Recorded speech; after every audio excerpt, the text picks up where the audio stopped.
नमस्कार, स्वदेश न्यूज की खास पेशकश में आप सभी का स्वागत है। मैं हूं आपके साथ राखी। बिहार में फिर गूंज रही है गोलियों की तड़तड़ाहट। सड़कें बनी है रणभूमि और कानून बेबस नजर आ रहा है। हर रात किसी मासूम की चीखें अंधेरे में खो जाती है। हर सुबह अखबारों और टीवी चैनल्स पर खून खराबे की खबरें सुर्खियां बनती हैं। कभी सुशासन बाबू के नाम से पहचान बनाने वाला बिहार क्या आज फिर उसी जंगल राज की ओर लौटता दिख रहा है? तो क्या बिहार में फिर वही पुराना डर लौट आया है? क्या अपराधियों के सामने घुटने टेक चुका है पुलिस और प्रशासन? और क्या बिहार की जनता फिर से बदहाली की गिरफ्त में है? आज इसी पर करेंगे स्पेशल रिपोर्ट में हम चर्चा। बिहार की कानून व्यवस्था पर हम बात करेंगे। विधानसभा चुनाव में लॉ एंड ऑर्डर का मुद्दा हावी रहेगा, लेकिन उससे पहले देखिए ये रिपोर्ट।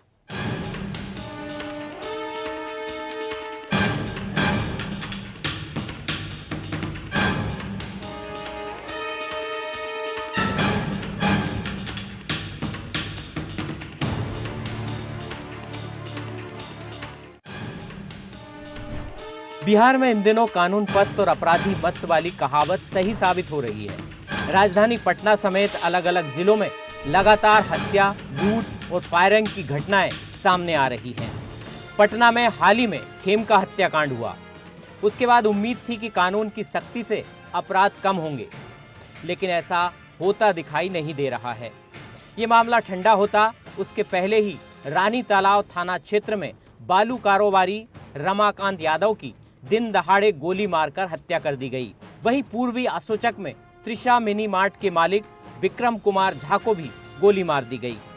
पुनपुन में बीजेपी नेता सुरेंद्र केवट की हत्या ने तो एनडीए के लिए सियासी संकट और गहरा दिया। खेमका हत्याकांड के बाद मर्डर की फहरिस्त कम होने की वजह लंबी होती जा रही है।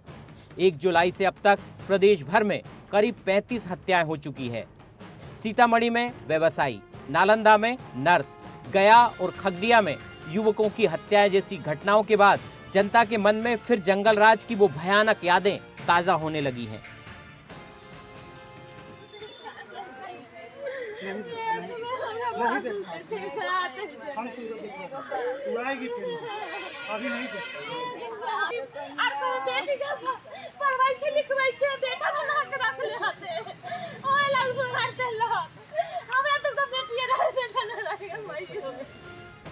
प्रदेश में तेजी से बढ़ रहे अपराध के ग्राफ ने राज्य की कानून व्यवस्था पर गंभीर सवाल खड़े कर दिए हैं। एक और जहां विपक्ष सरकार को घेरने में कोई कसर नहीं छोड़ रहा है, वहीं सत्ता पक्ष की ओर से इन घटनाओं का दोष विपक्ष, खासकर राष्ट्रीय जनता दल पर मढ़ा जा रहा है।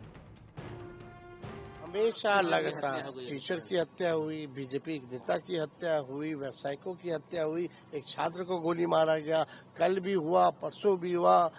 बिहार में लोगों को घर से निकलने में अब डर लग रहा है, घर में रहने में भी डर लग रहा है कि घर के बाहर खेमका जी को गोली मार दी जाती है, घुस के मार दिया जाता है। अरे ये सरकार अपराधियों को संरक्षण देने वाली सरकार है।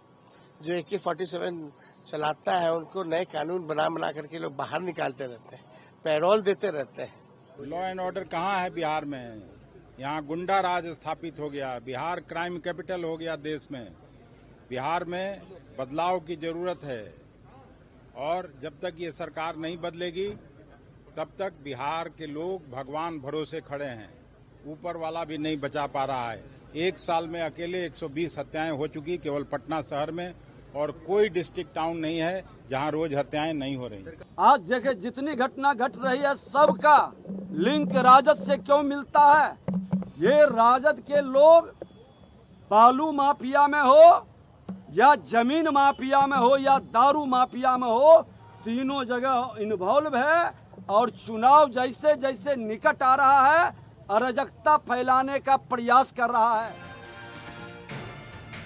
बिहार की सियासी बिसात पर एनडीए ने जंगल राज को एक बड़ा हथियार बनाकर रखा था। पूर्व मुख्यमंत्री लालू प्रसाद यादव और राबड़ी देवी राज को जंगल राज कहकर मुख्यमंत्री नीतीश कुमार ने खुद को सुशासन बाबू की छवि में स्थापित किया है। लेकिन वर्तमान हालात में जब राजधानी समेत पूरे प्रदेश में ही अपराधी बेखौफ होकर वारदात को अंजाम दे रहे हैं, तब यह सवाल लाजमी है कि मौजूदा शासन भी किसी जंगल राज से कम नहीं है। ताज्जुब नहीं होना चाहिए कि आने वाले विधानसभा चुनाव में जेडीयू, बीजेपी समेत पूरे एनडीए के लिए प्रदेश में लॉ एंड ऑर्डर का मुद्दा बड़ी चुनौती खड़ी कर सकता है। विजय नंदन, स्वदेश न्यूज।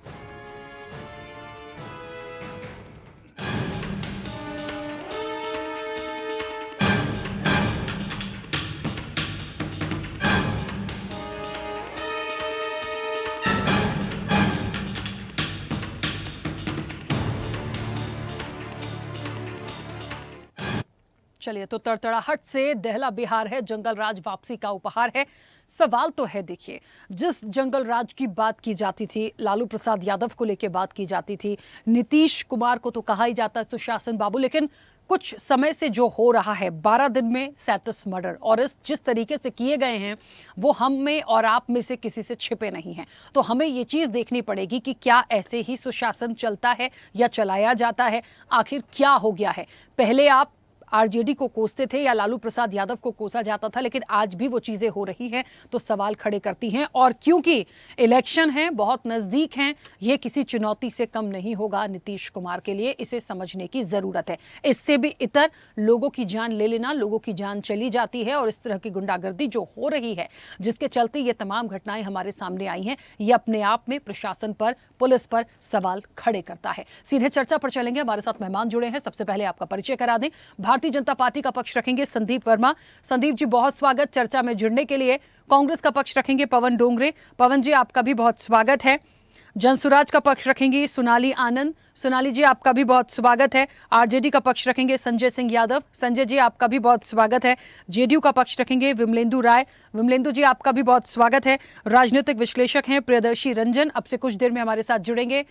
प्रियदर्शी जी भी हमारे साथ जुड़ गए हैं। प्रियदर्शी जी, आपका भी बहुत स्वागत है। और स्वदेश न्यूज के झारखंड स्टेट एडिटर हिमांशु प्रियदर्शी हमारे साथ जुड़े हैं। हिमांशु जी, आपका भी बहुत स्वागत है। मैं चर्चा की शुरुआत सबसे पहले विमलेंदु जी आपसे करूंगी। मुझे सुन पा रहे हैं विमलेंदु जी? आपकी आवाज नहीं आ रही है, अनम्यूट करिए। विमलेंदु जी, आपकी आवाज नहीं आ रही है। ठीक है, एक बार फिर से आपको कनेक्ट करने की कोशिश करते हैं, क्योंकि मैं आपका ऑडियो नहीं सुन पा रही हूँ। संदीप जी, मुझे सुन पा रहे हैं? जी बिल्कुल सुन पा रहा हूँ। संदीप जी, क्या हो रहा है बिहार में? देखिए, पक्ष विपक्ष तो ठीक है, एक दूसरे को बोलते हैं क्योंकि आपका गठबंधन जेडीयू के साथ, लेकिन मुझे ऐसा लगता है जो चीजें हो रही हैं, 12 दिन में 37 मर्डर, इसके अलावा लगातार जो घटनाएं आती हैं, कहाँ गया वो सुशासन? कैसे इसको हम सुशासन जैसा देखें? कहा जाता है जंगल राज था लालू प्रसाद यादव के समय, क्या ये जंगल राज का उपहार है? देखिए राखी जी, जैसा कि आपने कहा अभी कि नीतीश जी को सुशासन बाबू के नाम से जाना जाता है, और मेरा भी मानना है कि सुशासन बाबू के नाम से उन्होंने काम भी किए हैं, और अब से नहीं, लगातार वो साल दर साल वहां के मुख्यमंत्री बन रहे हैं। अब ये देखिए, एकाएक ऐसा क्या हुआ कि बिहार में जैसे ही चुनाव नजदीक आए और लगातार ये घटनाएं घटने लगी। ये घटना की बाढ़ आ गई, एक के बाद एक, एक के बाद एक के बाद एक, ये मर्डर होना। मुझे नहीं पता वहां का प्रशासन, वहां की पुलिस, वहां का सिस्टम इसकी जांच करेगा, मगर जो मैं अभी तक समझाऊं, क्योंकि मैं उत्तर प्रदेश का निवासी हूं, उत्तर प्रदेश में रह रहा हूं, मगर बिहार को जो मैं समझाऊं वो ये है कि कहीं ना कहीं जैसे ही चुनाव आए और ये घटनाएं बहुत तेजी से बढ़ गई। कौन है इसके पीछे? कौन लोग हैं जो लगातार सरकार को बदनाम करना चाहते हैं? या ऐसा क्या सिस्टम हुआ, ऐसा क्या बदलाव आया कि लास्ट के महीनों में एकाएक इस तरह की घटना होनी शुरू हो गई? तो कहीं ना कहीं ये प्रश्न चिन्ह उठाता है कि कौन लोग इसके पीछे हैं, या कहां सिस्टम में कमी है, जो भी XYZ। मगर मेरा मानना है जो हुआ है वो बहुत गलत हुआ है। किसी भी व्यापारी के साथ, किसी भी छात्र के साथ, किसी भी नेता के साथ, या किसी भी आम जनता के साथ यदि ये इस तरह का अपराध, इस तरह की घटना, एक परिवार के किसी सदस्य को उसे जान से मार देना, उस परिवार को अनाथ कर देना, और कहीं ना कहीं पूरे प्रदेश में एक इस तरह का माहौल बनना कि बिहार में अपराधी चरम पर हैं, अपराधी ताबड़तोड़ ये वारदातें कर रहे हैं, और अपराधी सर्वोपरि हैं। मुझे ये लगता है कि इसका जवाब पुलिस को वहां देना चाहिए, प्रशासन को देना चाहिए, और जिसे आप अभी या हम सुशासन बाबू के नाम से जानते हैं, नीतीश कुमार जी को, मैं मुख्यमंत्री से सीधा सीधा ये निवेदन करता हूं कि वो इस चीज को जल्द से जल्द खुलासा करें, कौन लोग इसके पीछे हैं, कौन अपराधी हैं। और जैसा कि जिस प्रदेश में मैं रह रहा हूं, माननीय योगी जी की सरकार है, तो जैसा वो इलाज अपराधियों का करते हैं, वो इलाज वहां पे हो तो पता लग जाएगा वहां की जनता को, क्योंकि बिहार की जनता चाहती है कि ये सब चीजें का खुलासा हो और किसी भी परिवार का कोई सदस्य कहीं भी किसी नुकसान में ना हो, मेरा ऐसा मानना है। और जो भी लोग इस पर सवाल उठा रहे हैं, जाहिर सी बात है विपक्ष है या और पार्टी के लोग हैं, उठाएंगे, उठाना भी चाहिए, क्योंकि अपराध ऐसा है, इस तरह की वारदातें हो रही हैं, लगातार वारदातें हो रही हैं। मैं कह रहा हूं एक वारदात नहीं होनी चाहिए और ये लगातार हो रही हैं। तो कहीं ना कहीं इस चीज पर वहां के प्रशासन को, वहां के शासन को तुरंत एक्शन लेना चाहिए। और जैसा कि मैं देख रहा हूं पिछले कुछ दिनों से एक्शन भी हो रहा है, मगर जो खुलासा होगा कि किससे किसके तार जुड़े हुए हैं, कहां से ये तार जुड़े हुए हैं, किस तरह के लोग हैं जो इस तरह की एकाएक, मतलब इतने सालों से वो, यदि वो वारदात भी करने वाले हैं, वो अपराधी हैं या वो अपराध की दुनिया में हैं, तो ऐसा क्या हुआ कि पिछले 5 सालों में, 10 सालों में, 15 सालों में, या सुशासन बाबू की जब वहां पे सरकार है, जब तो उन्होंने ये अपराध नहीं किए। एकदम चुनाव आने के नजदीक वो एकदम सक्रिय हो गए। कौन सा ऑक्सीजन उन्हें मिला, कौन से लोग हैं जो उनकी मदद कर रहे हैं, कौन ऐसे लोग हैं जो उन्हें ये ऑक्सीजन दे रहे हैं कि हम आपके पीछे हैं, जो भी XYZ है। तो मेरा मानना यह है कि जल्द से जल्द वहां का कानून, वहां का सिस्टम, वहां का प्रशासन और वहां की सरकार इसमें जितनी जल्दी हो सके, जितना कठोर कार्रवाई कर सकें वो कार्रवाई करें। उन लोगों को जो चिन्हित उन्हें उठाएं और जो कार्रवाई पुलिस करती है उसे करें। राखी जी, ठीक है, देखिए संदीप जी कई सारे मेहमान हैं, कहने जा रहा हूं वो ये है, हाँ थोड़ा जल्दी से, ये है, हाँ जल्दी से, को ये है कि आप ये देखिए उत्तर प्रदेश में भी इस तरह का माहौल था जब प्रदेश में बाबा जी की सरकार नहीं थी, माननीय योगी जी की सरकार नहीं थी।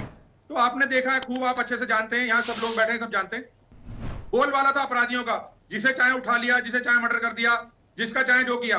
मगर जैसे ही सत्ता संभाली 2017 में हमारे माननीय मुख्यमंत्री योगी आदित्यनाथ ने, तो एकाएक लोग तख्ती टांगने लगे, लोग कहने लगे कि हम सरेंडर करते हैं, या तो उन्होंने प्रदेश छोड़ दिया या फिर वो जेल में। तो मैं वही चाहता हूं कि वहां के सरकार, वहां के मुख्यमंत्री बिहार के नीतीश कुमार जी से निवेदन करूंगा कि वो इसी तरह का एक कड़ा कार्रवाई करते हुए प्रशासन को अपने साथ लेके बैठे, वहां मीटिंग करें और उन्हें ये चेतावनी दें कि मुझे जल्द से जल्द इन सभी वारदातों का खुलासा चाहिए। जो इनके पीछे है उन्हें जेल के पीछे होना चाहिए, जेल की सलाखों के पीछे होना चाहिए। ठीक है संदीप जी, वापस आऊंगी। पवन जी, मेरी आवाज पहुंच रही है? आ रही है, एकदम क्लियर। पवन जी, इस बात से कितना इत्तेफाक रखा जा सकता है, क्योंकि आप विपक्ष में भी हैं, और एक आम रूप से भी ये मेरा सवाल है कि ये किसी की साजिश हो सकती है या इलेक्शन नजदीक है इसलिए इस तरह की घटनाएं ज्यादा बढ़ रही हैं? भाई जिस भी वजह से बढ़ रही हैं, मुझे लगता है जिन्होंने किया उनको किसी ना किसी का संरक्षण होगा। मुझे नहीं लगता कोई एक आम अपराधी ऐसे बीच बाजार में तलवारों से लोगों को काट कर चला जाए। ये तो सोचना पड़ेगा। फिल्मों में देखा सुना था सर, यहाँ तो हकीकत में देख रहे हैं। जी बिल्कुल राखी जी, बिल्कुल ठीक करें। देखिए, एक बहुत पुरानी कहावत है कि अगर किसी के तरफ उंगली उठाई जाए तो 3 उंगली खुद की तरफ जाती है। ये इशारा आप भी अच्छे से समझ रहे हैं मैं क्या कहना चाह रहा हूं, कि जिस तरीके की बात हमारे सामने रखी जा रही है, बिहार के बारे में अगर बात की जाए तो पहले से बिहार का नाम जब भी आता है तो एक तरीके का इतर राज्यों के अंदर ये मैसेज जाता है कि वहां पर क्राइम जो है वो चरम सीमा के ऊपर रहता है, और वो आज से नहीं है, वो लगातार कंटिन्यूअसली मेंटेन्ड है। ऐसा नहीं है कि बीच में के कुछ काल के अंदर वो चीजें बंद हो गई या फिर उसमें कुछ बहुत चेंजेस आए, अपग्रेडेशन आए, ऐसा कुछ नहीं है। जो हम देख रहे हैं कि जब से नीतीश कुमार जी भी आए हैं, ये सारी चीजें एज इट इज रूटीन में मेंटेन है। कहां पर आपने ऐसा देखा कि भाई क्राइम रेट के अंदर बहुत डाउनफॉल आ गया, या जिस तरीके का अभी संदीप जी बात कर रहे थे कि उत्तर प्रदेश के अंदर जब से योगी जी का राज आ गया है, बुलडोजर चलाना, लोगों का ये करना, इसको अगर छोड़े आपने, तो इसके पश्चात अगर आप देखेंगे तो क्या आपको लगता है कि क्राइम रेट एकदम नीचे गिर गया है? बिल्कुल भी नहीं। वारदातें आज भी उसी तरीके से हो रही है जैसे पहले होती थी। बहुत सारी घटनाएं ऐसी है जो पूरा देश देख रहा है, और बिहार की ये जो घटनाएं हमारे सामने आई है, आप देखिए कि इसमें साजिश भी हो सकती है, लेकिन ये बोलना कि इलेक्शन को टारगेट करके ऐसी चीजें की जा रही है, इलेक्शन आ रहा है इसके लिए सरकार को जैसा उनकी छवि खराब करने के लिए की जा रहा है, ये बिल्कुल ही मैं गलत मानता हूं। ये वहां की रूटीन हैबिचुअल प्रोसेस उन लोगों की उस प्रवृत्ति की होती है जो गुंडागर्दी करना चाहते हैं, जो लोगों की शांतता और पीस को डिस्ट्रॉय करना चाहते हैं, और ऐसे लोगों के ऊपर कड़ी से कड़ी कार्रवाई इमीडिएटली होनी चाहिए।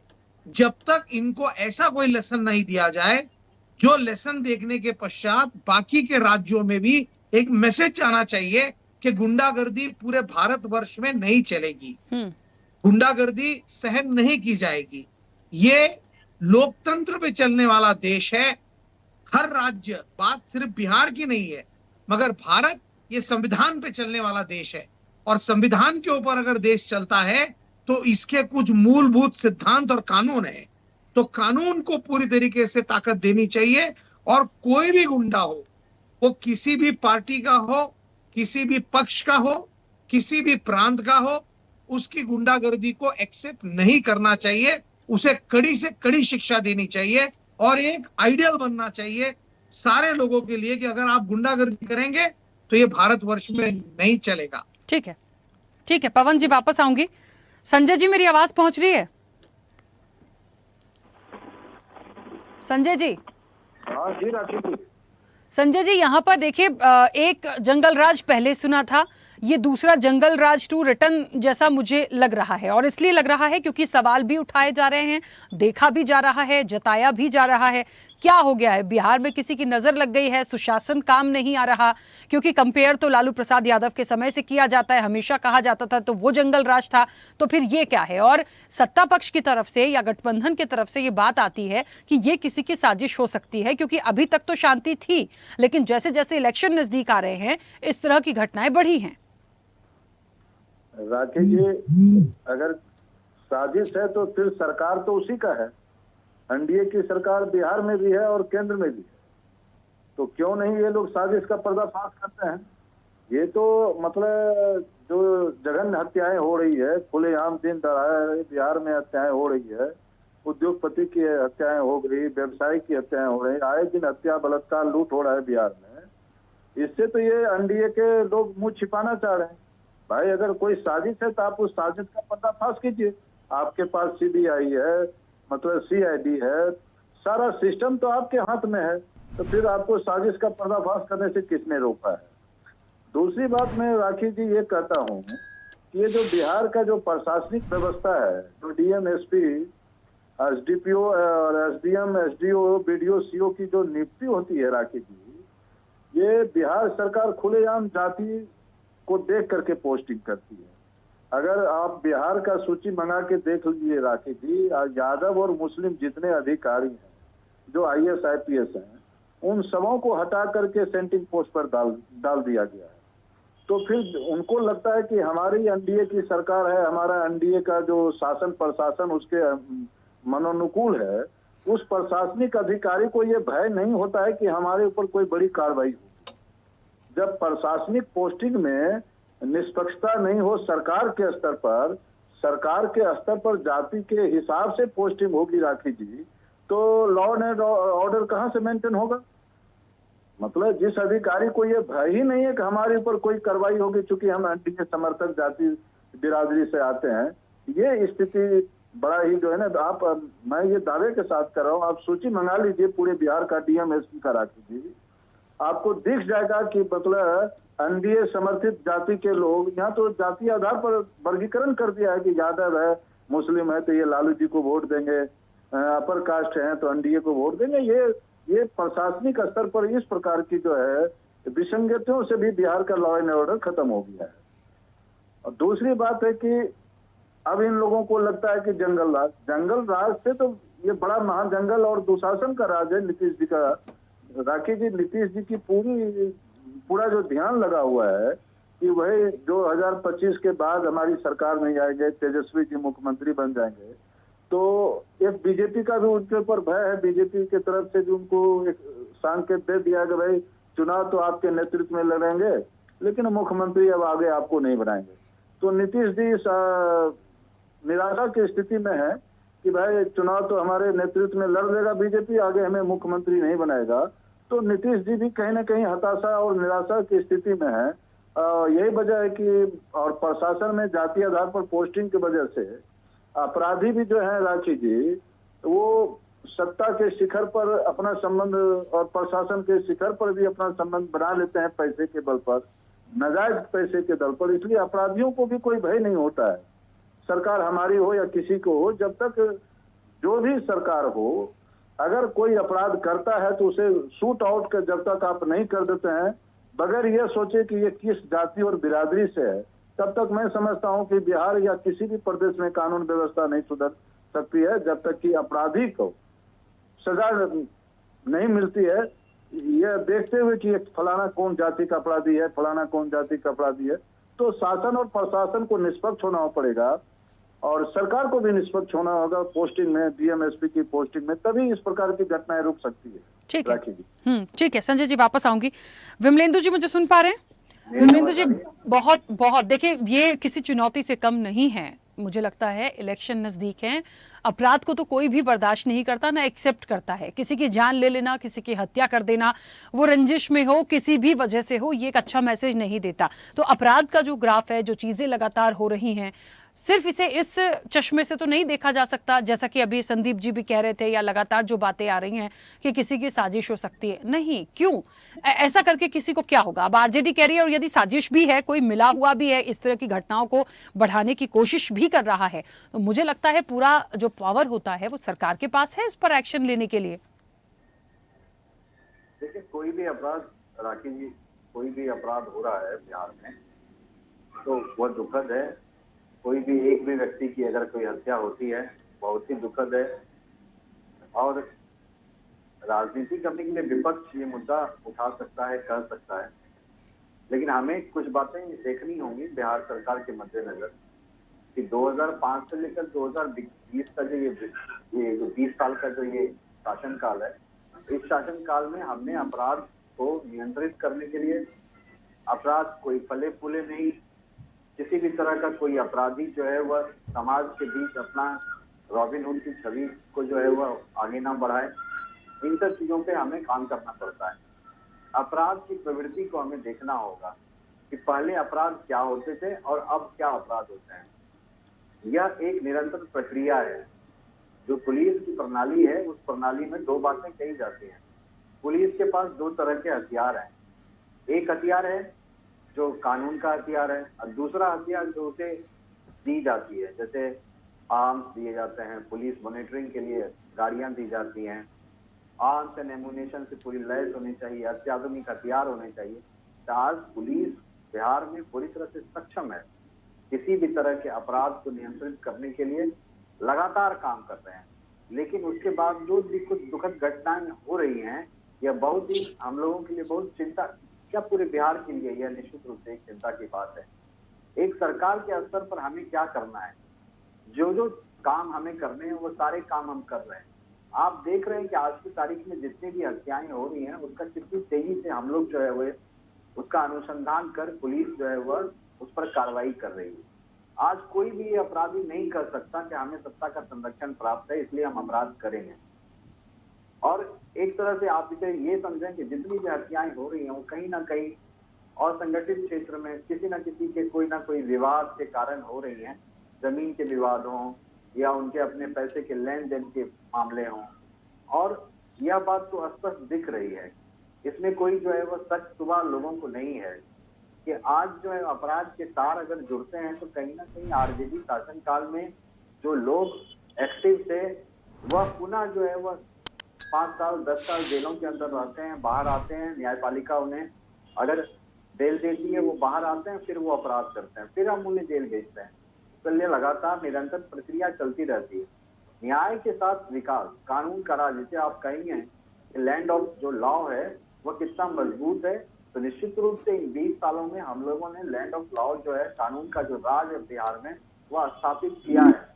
आज कोई चौक चौराहे पे बंदूक तान कर खड़ा नहीं हो सकता। आज चौक चौराहे पे कोई गोलियां नहीं चला सकता।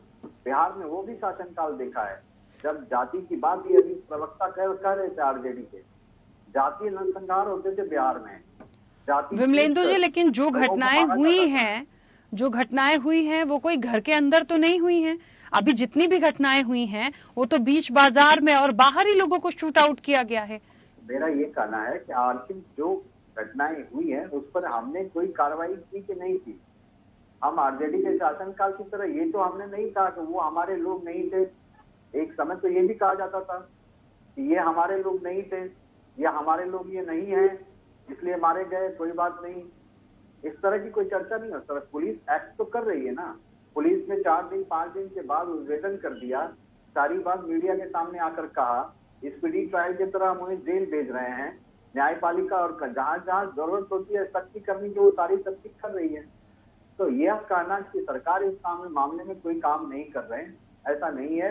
इसका मैं कहता हूँ, ये मैं आरजेडी के इस बात से सहमत नहीं। और दूसरी बात, उन्हें भी जिम्मेदारी जो है वह जिम्मेदार बनकर एक राजनीतिक पार्टी जैसे जिम्मेदार होती है उस तरह से सोचना पड़ेगा कि आखिर उनके जो लोग हैं वह लोग क्यों इतने ज्यादा जो है वह इन सब तरह के अपराध में जो वह शामिल हो रहे हैं। लिंक तार कहीं ना कहीं तो उनके पार्टी के लोगों के साथ ही जुड़ते हैं। अभी जितनी घटनाएं हुई हैं उसमें अगर जोड़ा गया है ज्यादातर लोग जो है वो आरजेडी के समर्थित जो है वो लोग हैं, जो उनके कुलबे और उनके नेताओं के साथ घूमते फिरते नजर आ रहे हैं, वही लोग अपराध में शामिल हो रहे हैं। तो ठीक है विमलेंदु जी, देखिए एक बात को समझना पड़ेगा, जब तक अपराधियों में खौफ नहीं होगा, जब तक सजा का डर नहीं होगा, जब तक कानून का डर नहीं होगा, ये घटनाएं ऐसी बढ़ती रहेंगी किसी भी स्टेट में हो। क्योंकि बिहार में इलेक्शन है, हम बिहार की बात कर रहे हैं। ये चीज प्रशासन की, सरकार की जिम्मेदारी होती है कि वो इन सारी चीजों को देखे और समझे और इस पर एक खौफ बनाने की कोशिश करे। कोई भी सरकार रहे, वो यह सरकार नहीं कर सकती एक भी अपराध किसी भी क्षेत्र में नहीं होगा। चाहे कितने से कितने सख्त से सख्त आप कानून बना दीजिए, ये कह दीजिए कि समाज कोई अपराध ही नहीं करेगा, यह तो राम राज्य वाली स्थिति आ जाए तभी तो ऐसा संभव है। ऐसा संभव नहीं। हमारा काम क्या है कि कोई अपराध हो उसमें सत्ता का कोई संरक्षण प्राप्त नहीं हो, निष्पक्ष होकर उसको न्याय मिले। सर लेकिन जिस तरीके से हत्याएं या मर्डर होते हैं वो देखिए, एक कहते हैं पारिवारिक विवाद अलग हो जाता है, सड़क पर किसी को काट के कोई चला जाए वो एक अलग बात हो जाती है। तो वो तो भय नहीं है ना, वो तो भय नहीं है। यदि उसमें डर या खौफ होगा या कोई चीज होगी तो समझ में आता है। ये आप समझिए लोगों के बीच मैसेज कैसा जा रहा है। क्या ठीक है, वापस आऊंगी मैं। सोनाली जी मुझे सुन पा रही हैं? विमलेंदु जी वापस आऊंगी, कई सारे मेहमान है सर, एक सेकंड रुकिए। सोनाली जी जी, बिहार में लगातार जिस तरीके से अपराध पुराने जंगल राज से कंपेयर करने की बात होती थी, हो रही है, अभी भी होती है, तो इसको कैसे देखें? क्राइम कैपिटल बनता जा रहा है बिहार, एक क्वेश्चन मार्क जैसा है नहीं है? जैसे हम अभी तक डिस्कशन करते आ रहे हैं कि बिहार में पहले जंगल राज था और अब हम ये कह रहे हैं कि बिहार में अब महाजंगल राज आ गया है। क्योंकि जैसे जैसे समय बीतता है सिस्टम हमारा स्ट्रांग होना चाहिए, आप उसका विपरीत परिस्थिति देख रहे हैं बिहार में कि सिस्टम उतना ही खराब होते जा रहा है। तो इसका सबसे बड़ा मुख्य कारण ये है, आंकड़े जो आपने प्रेजेंट किए उससे कोई मुकर नहीं सकता, या शायद रिपोर्टेड आंकड़े हैं, अगर हम ग्राउंड पे जाए तो शायद आंकड़े इससे कहीं ज्यादा होंगे जो हमें देखने को मिले। लेकिन फैक्ट यहाँ पे थोड़ा ये समझना पड़ेगा कि आखिर ऐसी घटनाएं हो क्यों रही हैं। तो सबसे बड़ी बात यहाँ पे ये है कि जब एक राज्य का सबसे बड़ा नेता या मुखिया जिसे हम कहते हैं, अगर उसका ही ध्यान राज्य के विकास पर ना हो तो ऐसी घटनाएं होना आम है। ये मुद्दा एक बार नहीं बार बार उठ रहा है और हर प्लेटफॉर्म पे उठ रहा है कि जो हमारे जो माननीय मुख्यमंत्री जी हैं उनके मानसिक हालत पर सवाल बार बार उठ रहे हैं। तो ये जो भी इंसिडेंट्स अभी हो रहे हैं इस बात को वो दर्शाता है कि कहीं ना कहीं वो मेंटली सूटेबल नहीं है तत्काल जिम्मेदारियों को संभालने के लिए, और उनकी पकड़ पूरे सिस्टम पे ढीली होती जा रही है, और जिसकी वजह से जो भी घटनाएं हमें देखने को मिल रही हैं वो होंगी ही। क्योंकि अगर आप देखें तो अभी बिजनेसमैन को टारगेट किया जा रहा है, साथ पॉलिटिशियंस को टारगेट किया जा रहा है, और लोकल लेवल पे जो घटनाएं होती हैं कहीं ना कहीं आप उस पे देखेंगे कि जो हमारे लोकल पॉलिटिशियंस हैं या लोकल जिन्हें हम छोटे मोटे नेता कहते हैं वो कहीं ना कहीं सुन के तार जुड़े पाएंगे।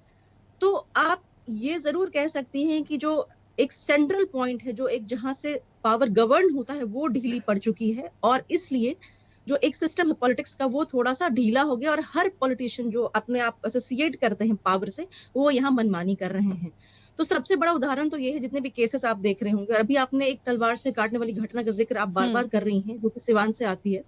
अगर आप उस केस के बैकग्राउंड में जाएंगी तो आप ये पाएंगी कि वहां पे शराब की तस्करी की रिपोर्टिंग पहले हो चुकी थी, लेकिन तत्कालीन पुलिस ने वहां पे एक्शन नहीं लिया, और अगर पुलिस ने समय पर एक्शन लिया हो तो शायद इस घटना को टाला जा सकता था।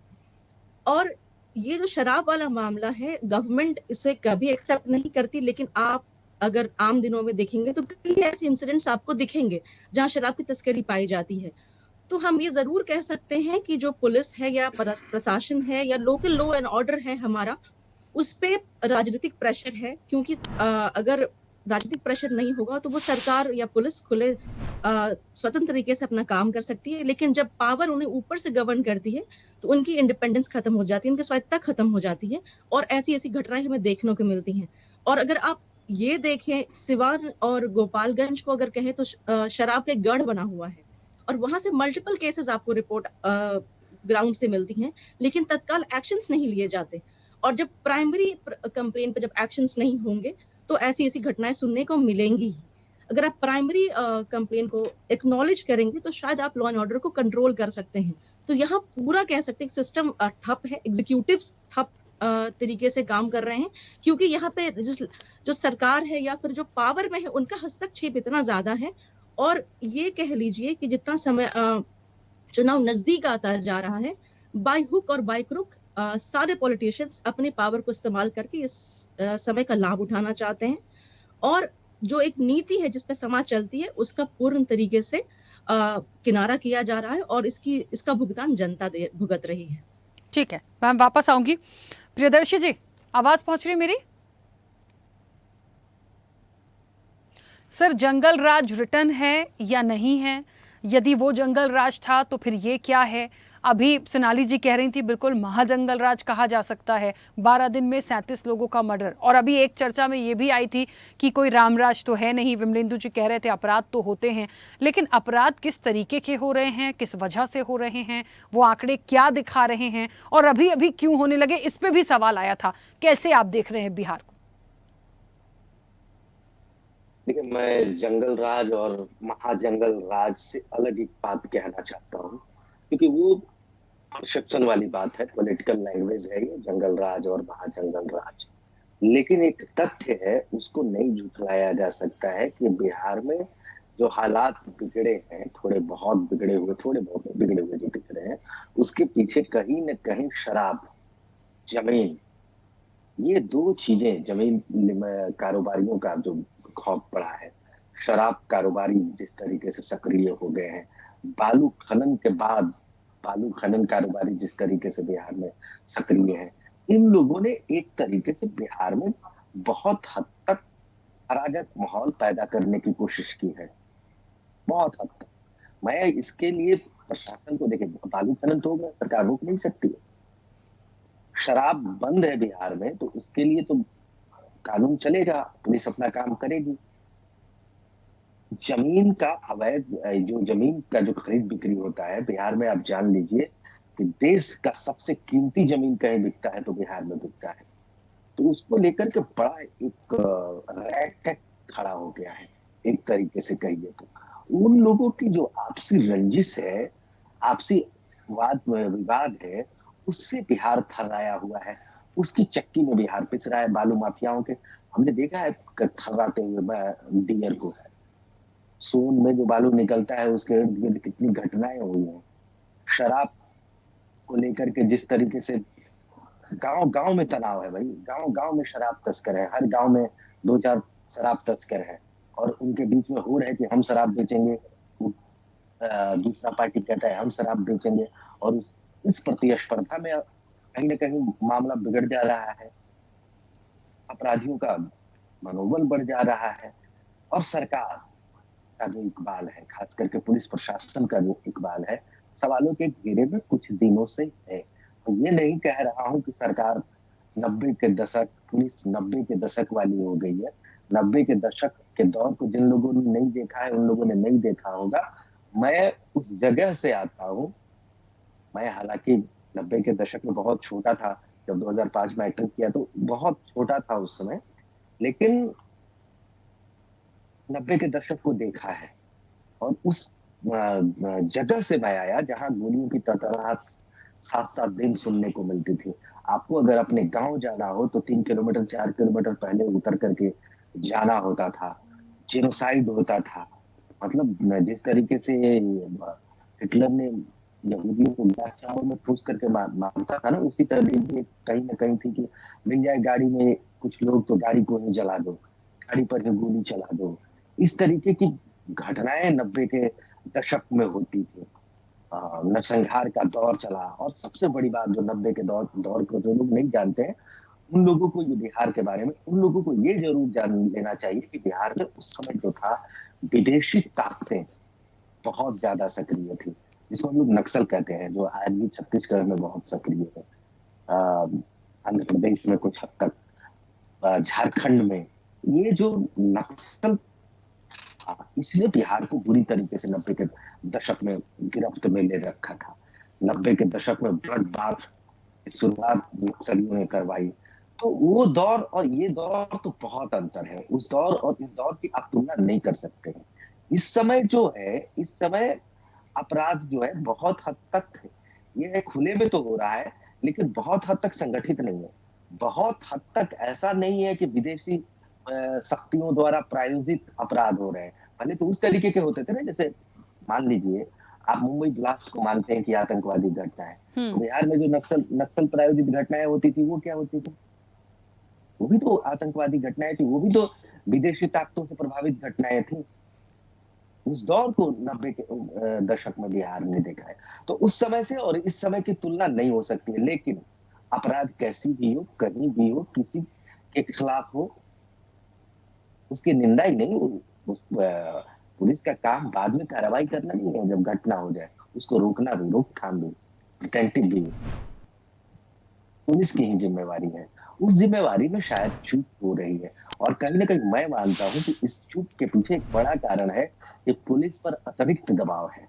अतिरिक्त दबाव इस मामले को लेकर के है कि शराबबंदी कानून को किस तरीके से बिहार में सफल बनाया जाए। बुरी बात नहीं है कि शराबबंदी कानून को बिहार में सफल बनाया जाए, लेकिन उसके वजह से पुलिस महकमा प्रभावित हो, ये तो ठीक नहीं है। खास करके ऊपरी स्तर पर तो मैं नहीं मानता हूँ, लेकिन निचले स्तर पर के जो पुलिस कर्मी हैं, उनकी पूरी दिनचर्या तो इसी में जाती है कि शराब कहाँ पकड़ना है, कौन सी गाड़ी का डिक्की खोलना है, कैसे मतलब शराब को पकड़ा जाए। क्रेडिट डिस्क्रेडिट का मामला शराबबंदी को लेकर के, शराब को लेकर के। तो इससे स्थिति में, और ये एक दिन का नहीं है, जो आज जो आप घटनाएं देख रहे हैं पिछले 2 महीनों में, 1 महीनों में, ये एक दिन का परिणाम नहीं है। ये सुस्ती आई है शराबबंदी लागू होने के बाद, वर्ष दर वर्ष, जिसका ये नतीजा दिख रहा है। तो मैं मानता हूं कि शराबबंदी कानून को खत्म मत करिए, लेकिन जिस तरीके से आबाकारी पुलिस का आपने गठन कर रखा है, आबाकारी में बहुत सारे पुलिस कर्मियों को आपने रखा है शराब पकड़ने के लिए, उन्हीं को थोड़ा और मुस्तैद कर दीजिए। अलग से एक टास्क फोर्स बना दीजिए शराब पकड़ने के लिए। पूरे पुलिस महकमे को सिर्फ शराब के पीछे मत छोड़िए। इससे गड़बड़ हो जाता है, और इस गड़बड़ी का दुष्परिणाम बिहार झेल रहा है, तो ये न झेलना पड़े, राखी। बिल्कुल ठीक है, वापस आऊंगी। हिमांशु प्रियदर्शी जी, ये वाकई, क्योंकि आप तो बिहार को बहुत नज़दीक से देख रहे हैं, देखते आए हैं, इलेक्शन भी है, तो सारी कहते हैं ना कि जितनी भी चीज़ें हो रही हैं वो बहुत नज़दीक से आप देख रहे हैं। बड़ा सवाल है कि ये जो अपराध है, अब ये तो नहीं कह रहे कि अपराध कभी होता ही नहीं था या हो ही नहीं रहा, लेकिन ये जो ग्राफ एकदम से बढ़ा है, इसके पीछे क्या वाकई राजनीतिक रूप से कोई चीज़ें हैं, या वाकई कोई कानून प्रशासन जो है उसकी एक कहते हैं ना कि एक ढीला रवैया है, जैसा कि प्रियदर्शी रंजन जी कह रहे थे? मुख्य रूप से इसके पीछे क्या वजह आप देख पा रहे हैं? राखी जी, बहुत सारी वजह है। अगर हम बिहार को नज़दीक से देखते हैं, जानते हैं, तो हमको ये पता होना चाहिए कि बिहार एक ऐसा क्षेत्र है जहाँ पे 1-2 समस्याएं नहीं हैं, समस्याओं की पूरी फहरिस्त है। हम गिनाना शुरू कर देंगे, हमारा प्रोग्राम खत्म हो जाएगा, है ना। फॉर एग्जाम्पल देखिए, जातिवाद वहाँ पर है, माफिया राज वहाँ पर है, अपराधियों के हौसले वहाँ बुलंद हैं। क्यों बुलंद है? क्योंकि सरकार के इकबाल पर, जैसा रंजन जी बोल रहे थे, सरकार के इकबाल पर सवाल तो उठ रहे हैं। अगर सरकार सख्ती करेगी बिहार में तो माफिया राज अपराध नहीं, माफिया राज मैंने नहीं कहा है, बिहार में माफिया राज नहीं रंजन जी, मैंने माफिया राज आपके शब्द नहीं उठाए, मैंने अपने से कहा है, खुद से कहा है, ये मेरे शब्द है ना। माफिया राज, अगर बालू माफिया है वहां पे, अगर शराब माफिया है वहां पर और उनकी दबंगई चल रही है, तो फिर उसको आप माफिया राज नहीं कहेंगे तो क्या कहेंगे? आप 90 के दशक की जिस राज में और अराजकता में अंतर है। अराजक स्थिति है इन लोगों के द्वारा अराजक स्थिति पैदा की जा रही है, लेकिन माफिया राज आप करना कर रहे हैं, मुझे उससे संगठित अपराध आप उसको जस्टिफाई कर दीजिए। चलिए ठीक है, अगर बालू माफिया है वहां पर शराब माफिया है, आप जैसा रंजन जी बोल भी रहे थे कि गांव गांव में हर एक गांव में शराब तस्कर है। विमलेंद्र जी, आप लोगों ने शराबबंदी की, लेकिन शराबबंदी के इफेक्ट आप लोगों ने कभी देखे, उसको कभी जस्टिफाई करने की कोशिश की? शराबबंदी तो माफिया तो गुजरात में भी है ना, बिल्कुल, लेकिन उसके वजह से जो ड्रग्स की तस्करी बढ़ रही है वहां पर, ये समाज की गंदगी है। सूखा नशा का चलन बढ़ गया है। लेकिन शराब बंद करने से जो ड्रग्स के मामले बढ़ रहे हैं बिहार में, उस पर कभी आपने चर्चा की? और उन ड्रग्स और जो ड्रग्स के शिकार हैं, विमलेंदु जी बात सुनिए, विमलेंदु जी मेरी बात सुनिए, जो लोग ड्रग्स के शिकार हैं वो आपराधिक गतिविधियों में लिप्त पाए गए हैं, इसकी क्या संख्या आपके पास है, आपको पता है? क्या आंकड़े हैं? निश्चित रूप से पुलिस पर ऐसे आंकड़े में तो सारे आंकड़े स्पष्ट हैं, आप देख लीजिए ना। हाँ, तो ड्रग्स कंट्रोल के लिए जो सरकार काम कर रही है तो कर ही रही है, लेकिन हमारे यहाँ बिहार में आज भी दिल्ली से कभी ड्रग्स माफिया हैं। दिल्ली में जो और दिल्ली, यूपी, अब ये कोई कंपैरिजन नहीं है कि अपनी पीठ थपथपाई जाए कि हमारे यहाँ दिल्ली से कम है, उत्तर प्रदेश से कम है, हमारे यहाँ है ही क्यों?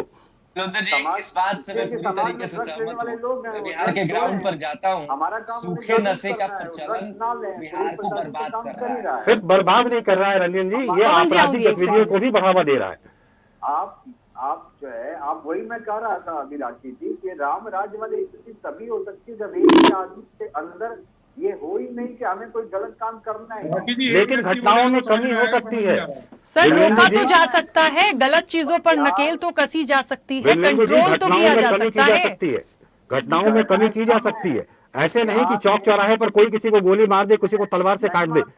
अगर सरकार का इकबाल इतना बुलंद होता तो किसी की इतनी हिम्मत नहीं होती। अगर कोई चौक चौराहे पे किसी को मार रहा है ना, तो वो भी मारा जा रहा है, वो जिंदा भी नहीं रह रहा है। सरकार इतना खामोश भी नहीं है। अगर कोई इस तरह की घटना करने की साहस कर रहा है तो जेल के सलाखों के अंदर है श्रीमान।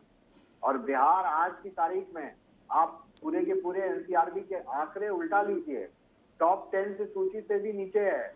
हम टॉप 10 में जो कहा जाता है कि क्राइम में बिहार। विमलेंदु जी माफ कीजिएगा, आंकड़ों की बात अगर आप आंकड़ों की बात करना चाहते हैं तो मेरे पास बहुत सारे आंकड़े हैं, ठीक, मेरे पास बहुत सारे आंकड़े, मेरे पास आपका स्टेट, आपका स्टेट साक्षरता दर में सबसे पीछे है, आपका स्टेट साक्षरता दर में सबसे पीछे है, आपका स्टेट भारत के सबसे गरीब राज्यों में से सबसे पीछे नहीं है, पीछे है जरूर, लेकिन सबसे पीछे नहीं है।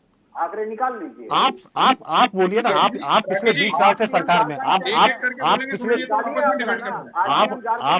विमलेंदु जी बात सुन लीजिए, आप पिछले 20 साल से सरकार में है, उसके बाद भी साक्षरता के मामले में, गरीबी के मामले में आपका स्टेट जो है वो तरक्की नहीं कर पा रहा है। और अगर ये और ये सारी चीजें विमलेंदु जी मैं रहने वाला हूँ बिहार का। देखिए, मुझे ऐसा लगता है मैंने सबको बराबरी से मौका दिया है। मैं बिहार का रहने वाला हूँ। सुनिए, यदि बोल सकते हैं तो फिर सुनिए भी। सब मीठा नहीं होता ना सर, सब मीठा नहीं होता। मैं उन सामाजिक समस्याओं की बात कर रहा हूँ विमलेंदु जी। विमलेंदु जी सुन लीजिए, आज बिहार नहीं है। विमलेंदु जी उनकी बात तो सुनिए। मैं जिन सामाजिक समस्याओं की बात कर रहा हूँ वो सीधे अपराध को बढ़ावा देती है। अगर आपके स्टेट में अशिक्षा है, अगर आपके स्टेट में गरीबी है, अगर आपके स्टेट में बेरोजगारी है, तो ये सब कुछ सिर्फ और सिर्फ अपराध को बढ़ावा देती है। मेरा सिर्फ ये कहना है। चलिए, मकसद इतना है कि किसी की जान ना जाए, अपराध में कमी रहे।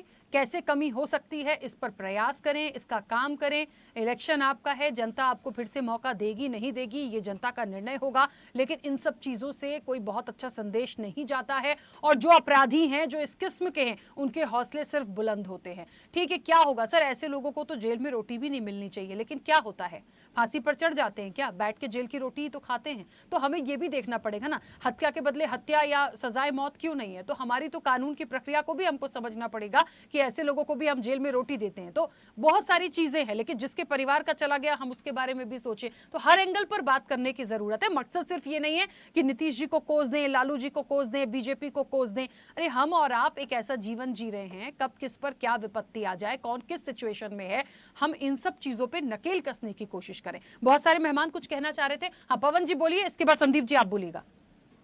राखी जी, मेरा एकदम क्लियर ये चीज है, बात बिहार या कोई राज्य को अगर हम छोड़ के हम सिर्फ एक ह्यूमैनिटेरियन ग्राउंड पे बात करें, इंडियन बोलकर हम बात करें, तो हर राज्य के सरकारों का दायित्व है, कर्तव्य है कि कड़ी से कड़ी वहां पर प्रशासन उन्होंने रखना चाहिए। वहां के लॉ एंड ऑर्डर को, वहां के जो पुलिस डिपार्टमेंट है उनको एग्रेसिवली एक्टिव करना चाहिए। अगर वहां की लोकल गवर्नमेंट पुलिस डिपार्टमेंट को एग्रेसिवली एक्टिव करती है और उनको कहती है कि अपराधी ने अपराध करने से डरना चाहिए और वो पुलिस का डर अपराध को अपराध करने से डराएगा, अगर इसकी खुली छूट डिपार्टमेंट को दी जाए, सारे उन प्रशासक अधिकारियों को दी जाए कि उन पे कार्रवाई कड़ी से कड़ी हो, तो मुझे ऐसा लगता है कि बात सिर्फ बिहार की नहीं, भारत के किसी भी राज्य में अपराधी ये अपराध करने से डरेंगे। क्योंकि मैंने आपको पहले ही कहा कि भारत ये बाबा साहब अंबेडकर के संविधान के ऊपर चलने वाला जो देश है, इस देश में अगर हम प्रशासन को अनुमति दे कि उनका जिस तरीके से लॉ एंड ऑर्डर कहा गया है, अगर कड़क प्रशासन करने की हम अगर उनको रिक्वेस्ट करें, दरखास्त करें गवर्नमेंट को कि आपके राज्य की पुलिस को आप छूट दे कि अपराधियों को कड़ी से कड़ी शिक्षा दी जाए, तो मुझे ऐसा लगता है कि 24 घंटे में क्राइम कंट्रोल में आ जाएगा। ठीक है। हाँ संदीप जी कुछ कह रहे हैं, अपनी बात रखिए। जी, मैं राखी जी ये कहना चाह रहा था कि दुर्भाग्य है कि हमारा सिस्टम जो है वो सिर्फ बिहार का नहीं, पूरे देश में कहीं कम कहीं ज्यादा। और मैं दो लोगों की बात से सहमत नहीं हूं। एक सोनाली जी की बातों से कि पहले जंगल राज था, अब वहां जंगल राज है, ये गलत बोल रहे हैं, मैं इसकी बात से सहमत नहीं हूं। और दूसरा, मैं रॉय साहब की बात से सहमत नहीं हूं कि कोई भी प्रदेश हो, कोई भी देश हो, कि वहां पे पूरी तरह घटना खत्म नहीं हो सकती। बहुत उदाहरण है, अनेकों देश ऐसे हैं जहां जीरो अपराध है, जहां पर अपराध घटता ही नहीं है। तो उन्होंने ये बोला कि रामराज विमलेंदु जी तो आपके गठबंधन का हिस्सा है, आप उन्हीं की बात को काट रहे हैं। राखी जी मैं बहुत स्पष्ट हूँ, मैं आपके चैनल पे इतने सालों से बैठ रहा हूँ। मैं किसी भी गठबंधन को हो, कोई मेरे पक्ष के हो, वो विपक्ष के हो, गलत बोलेंगे, मेरे पक्ष का कोई भी हो, मैं साफ बोलूंगा। मैं कभी अपनी बात से साफ बोलने से नहीं हिचकता। उन्होंने गलत बोला, मेरा मानना यह है कि हमें प्रयास करना चाहिए, चाहे आप गठबंधन में है, चाहे भाजपा के ही क्यों ना कार्यकर्ता हूं, यदि ये गलत बोलेंगे तो मैं इनकी बात काटूंगा। मेरा मानना यह है कि स्पष्ट तरीके से अपनी मेहनत करें, ठीक है। जो चीजें घटित हुई हैं, ये कोई मजाक बात नहीं है। किसी के घर का बेटा गया है, किसी के घर का पति गया है, किसी का बाप गया है, ये उससे पूछिए जिसके घर में ये घटना घटी है। मेरा मानना यह है, मैं फिर निवेदन करता हूं मुख्यमंत्री नीतीश कुमार जी से कि वो आगे बढ़कर इस चीज पर एक्शन लें, उन लोगों को जिन लोगों ने अपराध किए उन्हें उठाएं और उन्हें दंड दें। मगर मैं जो जहां बात से मैंने शुरू की थी, मैं बहुत इस बात को लेकर बड़ा मायूस रहता हूं। मुझे बहुत अच्छा नहीं लगता है कि यहाँ की न्यायपालिका हो, चाहे पुलिस प्रशासन हो, चाहे सरकारें हो, कहीं ना कहीं कुछ ऐसी चीजें हैं जो कहीं ना कहीं एक दूसरे को गठबंधन से जोड़ती हैं, कहीं ना कहीं भ्रष्टाचार होता है। तो ये जो अपराध है ये रुकने का नाम इसलिए नहीं ले रहे, जैसा अभी हमारे पवन जी बोल रहे थे कि पुलिस को छूट देनी चाहिए, मगर पवन जी कहीं ना कहीं पुलिस भी किसी ऐसे नेता से, ऐसे सरकार से, कहीं ना कहीं जो लोग गलत हैं उनसे जुड़ी होती है। मैं सबकी बात नहीं कर रहा, मगर कहीं ना कहीं कुछ लोग ऐसे जुड़े होते हैं जो अपराधों को संरक्षण देते हैं। तो मेरा मानना यह है कि अपनी ईमानदारी से यदि हर व्यक्ति, चाहे वो नेता हो, चाहे वो पुलिस हो, चाहे वो कोई भी डिपार्टमेंट हो, यदि ईमानदारी से अपना काम करेगा, तो मैं कह रहा हूं कि एक बच्चे का खिलौना भी इस देश में इधर से उधर नहीं हो सकता। ठीक है, मर्डर, ठीक है, और किसी का अपहरण, ये तो बहुत दूर की बात है। चलिए, समय की सीमा है। सोनाली जी कुछ कहना चाह रही हैं, बोलिए। मैं अपनी बात को दोबारा फिर से कोट करूंगी कि मैंने कहा कि जैसे जैसे समय बीतता है हम मॉडर्नाइज होते हैं, टेक्नोलॉजी के साथ इक्विप होते हैं, और हमारी जो भी फोर्सेस हैं वो और ज्यादा मॉडर्नाइज होती, इक्विप होती हैं। तो जैसे जैसे अगर हमारा समय बीत रहा है, हमारे सिस्टम को और स्ट्रांग होना चाहिए। लेकिन आज 20 साल से हमारी सरकार सत्ता में है और अभी भी हम कंपैरिजन कहाँ से कर रहे हैं, 90s से कंपैरिजन कर रहे हैं। तो अगर आप फिर भी कंपैरिजन करके अपने आप को पीठ थपथपाते हैं कि हमने उस जंगल राज नहीं, मैंने नहीं किया कभी। सोनाली जी, मैंने नहीं बोला ये शब्द के पहले जंगल राज था, अब सुशासन राज है। मेरा कहने का मतलब ये था कि पहले घटना घटती थी, अब उससे सुधार आया, मगर ये जो घटना घटी है ये उससे भी गलत है, तो जो नहीं घटनी चाहिए। मैं यही कहना चाह रही हूँ कि जो भी जेडीयू की तरफ से या फिर जो भी अगर ये बातें निकल के आती हैं तो हमारा स्केल ही कंपैरिजन का बहुत गलत है। अगर आपने इमीडिएट ट्रांजिशन पावर में लिया होता और तब आप कंपैरिजन करके ये फिगर दिखाते तो कुछ हद तक एक्सेप्टेबल था। लेकिन अगर आप 20 साल से पहले के डेटा को आज से कंपेयर करते हैं, 10 साल 20 साल 1-2 साल में टेक्नोलॉजी कितनी हाई फाई हो जाती है। आज के डेट में हमारे पास पुलिस का बल बहुत ज्यादा है, लोग एजुकेटेड ज्यादा हो चुके हैं, बच्चों में सिविक सेंस बहुत ज्यादा है। कहीं ना कहीं ये जो डर हम कहते हैं डटरेंस वाली, वो भी चीज हम जानते हैं। फिर भी बिहार में अगर इस ढंग से अपराध बढ़ रहा है और जिस लेवल से, जिस स्केल से उसकी जिस लेवल से वो घट रहा है, और उसकी कंपैरिजन हम अगर पुराने लालू प्रसाद जी या फिर आरजेडी के राज से करते हैं तो ये हमारा स्केल ही बहुत गलत है। दूसरी चीज ये है कि बिहार में कन्विक्शन रेट आज भी बहुत कम है, चाहे वो रेप को लेके हो, चाहे वो मर्डर को लेके हो। तो ये एक जनता में मैसेज दाता है कि हम क्राइम करते हैं तो हमारे सजा से छूटने की गुंजाइश है। और ये डटरेंस की जो बात हम बार बार कर रहे हैं, ये बिहार में पूरी तरीके से मिसिंग है। आप हजारों ऐसे इंसिडेंट्स हैं जहां पे लोगों को सजा मिलती है बट वो बेल पे घूम रहे होते हैं। और मैंने ये भी कहा, कई बार कहा कि अगर प्राइमरी लेवल पे ही केसेस का निपटारा कर दिया जाएगा तो बहुत सारी केसेस बहुत हद तक आगे ही नहीं बढ़ेंगी।